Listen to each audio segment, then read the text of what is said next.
迎收看《使者之礼》，我是小新。沙溢，好，本期呢，就是因为有那个粉丝私信我们问我们关于预言家的问题，今天我们就来介绍一下鬼位预言家。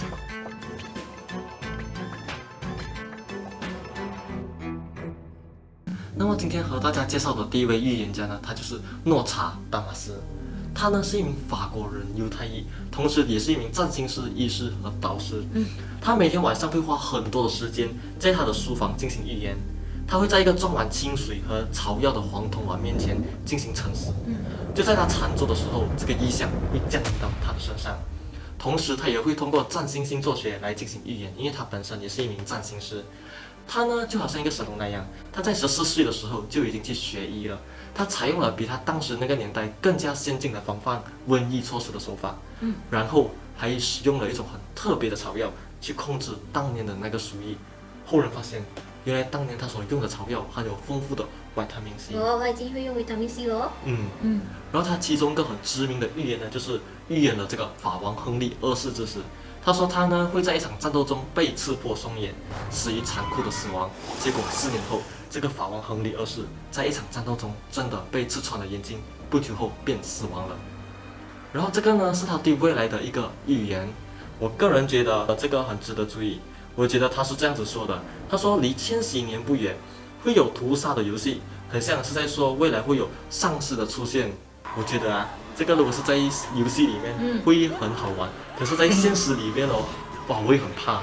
对哦，一直被追。是哦，要一直跑，要一直跑。一直躲，一直躲。所以小新，我想问你一个问题。为什么他们这些预言家，他们预言不要讲清楚一点呢？都是用这些诗句来表达，然后要后人来猜这样子。OK， 你看啊，预言呢本身就是一个警告，然后预言第一种，它先让你知道预言了什么；第二，然后还知道后你要怎么去改变这个格局。为什么不能说那么清楚呢？是因为怕破天机。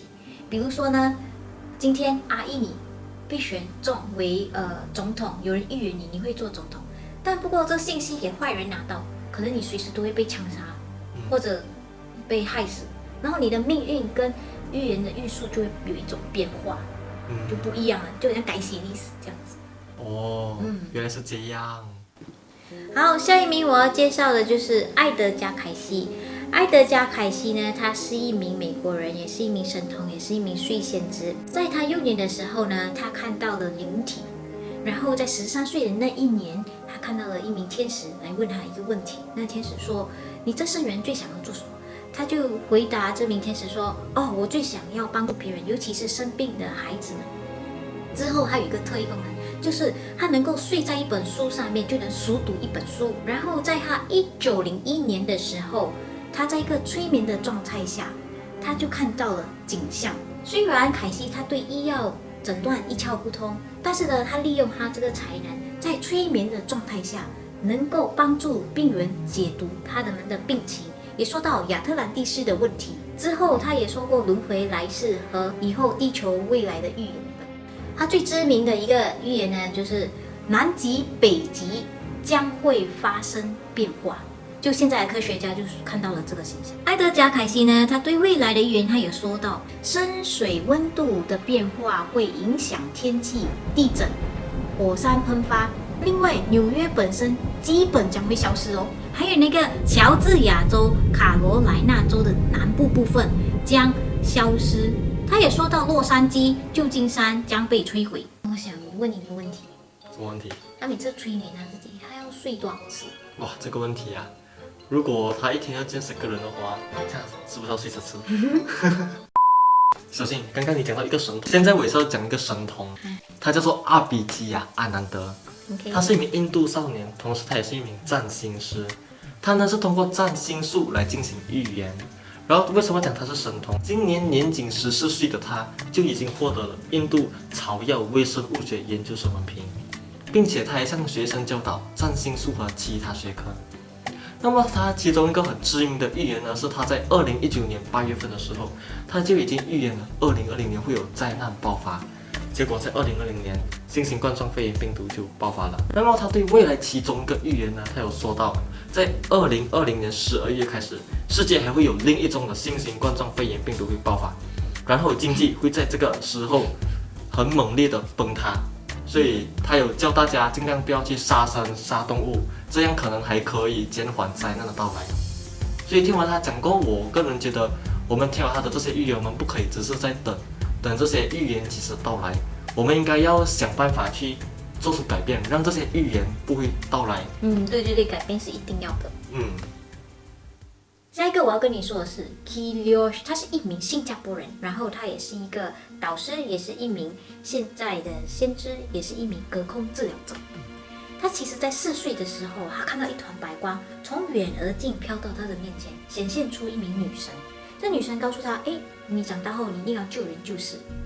从那一次开始，他身边每一个人他都可以看到一个光，一个叫 aura。然后呢，他也看到人体的5脏6腑。这样他的眼睛就很像是 X-ray 这样子 ，X-ray 眼睛这样。然后他还可以呢，在随时随地的观看过去和未来的景象。同时，他会印度古文算法，它有一个特异功能，叫做隔空治疗法。这怎么讲呢？就是说，无论你在什么地方，只要你可以打到电话给他，他就有办法医治你。所以最近呢，有数名新型冠状病毒的病人都给他医好了。哇！我本来都不是很想打电话，跟你这样子讲一下，我突然间很想打电话给他。他其中一个知名的预言呢，就是在2018年12月21号，他说马来西亚的西蒙党4党合一，就如今他们是4党合一，然后将来必定有一党分裂出去。果然，在2年后，2020 2月24日，就是今年嘛，土团党退出了西蒙党，应验了 Kilios 的预言。哇，很厉害哦。对，然后之后他还有一个预言，就说到日本会沉没，美国1/4也会沉，然后那个泰国某些地方会被海水淹没。所以呢，我觉得，如果一个国家被海水淹没的话，就是那个国家的末日了。阿姨，这样你有没有发现到刚才说的这4位预言家，你有没有发现他们什么特别？是都有讲到天使跟女神吗？不是，是因为他们4个都跟医学的东西有关。哦，也是这样。好，最后一位我们要说到的人是珍妮·迪克逊，他是一名美国人，同时他也是一名占星家和玄学家。在珍妮9岁的时候，这个玛丽·德雷斯的演员曾经慕名找到他。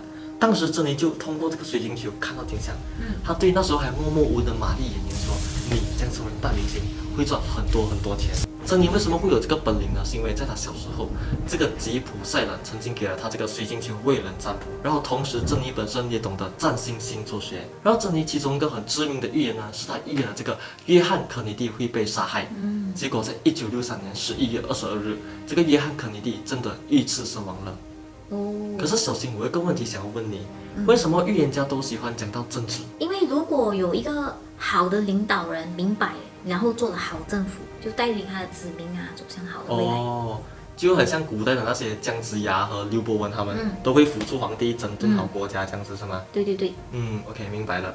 然后这个珍妮·迪克逊他还有一个对未来的预言他说在2020年开始，末日大灾会降临。届时，假先知、撒旦和敌基督者将会崛起，并与人作战。我觉得他说到2020年人类已经开始走向末期时代，到时候会出现很多真假预言家，然后会有正义者和邪恶者2方面会开始对抗。2 hours later， 但我想问你一个问题，那珍妮的那个水晶球去哪里？这个问题问得好哦，我也不知道。如果知道粉丝们可以麻烦你们在留言区那边写下来给我们知道。然后我想问你小新，史上这么多预言家，我们如何分辨什么是预言家，什么是先知？A few moments later， 第一，预言家还是先知，他都会有一种预感。这预感呢，就是一个很强烈的感觉，然后你知道，下一步要发生什么事情，这样，你有吗？有尤其是我去抽奖的时候，哇，这个预感会特别强烈。准吗？你的预感？从来都没有准过。对。OK， 那第二呢，它就会有预算。预算呢，就是很像你知道推背图是用易经的预算，然后像一些占星师他们需要看天文这种叫预算，你会吗？不会。不会。OK， 然后第3种呢，就是预测。预测呢，就是结合一些算法的数据和经验2个结合到一起，然后推了一个理论还是一个预测这样子出来。就很像那些气象台预测这种对对对天气预报这种。然后经济学那种哦我觉得那个股票上还是下那种。明白明白。可是这种有时也是会失准的哦。这样你会预测吗？会，会，我预测你从来没有失准过。我从来都没有准过我的预测。然后第4种呢，就是通灵者。通灵者就是靠听哦，就还有2种方式。第一种就是你只能听到，但不能回应；第二种是你听到，你可以互相回应。然后最后一种就是你能够用眼睛看到景象，或者就是景象浮现在你的头脑中。那预言家呢，他除了有5个功能之外呢，他还可以随心的可以看到过去和未来的景象。然后通常他们都是被选中的。然后他们也会把信息传达给我们。然后先知呢，除了他有预言家所有的功能之外，他也是被选中，他还会附有一个特异功能。然后他会叫人家向善啊，然后改变自己啊，然后会改变这个不好的格局，他会想办法去改变。其实不只是这5个预言家，还有名闻遐迩的姜子牙他的乾坤万年歌啊，诸葛亮的马前课啊，刘伯温的金陵碑文预言啊，这些预言里面他们都有讲到世界末日、自然灾害、经济危机、国家会沉没、政治、圣人会降临，有些甚至可以预言个人的死亡。好，这样我们来玩一个小游戏，我们预测一下今年2020年的美国总统会不会继续连任。我们预测一下。那么大家可以把你们的预测写在留言区那边哦。我们下期见，拜拜。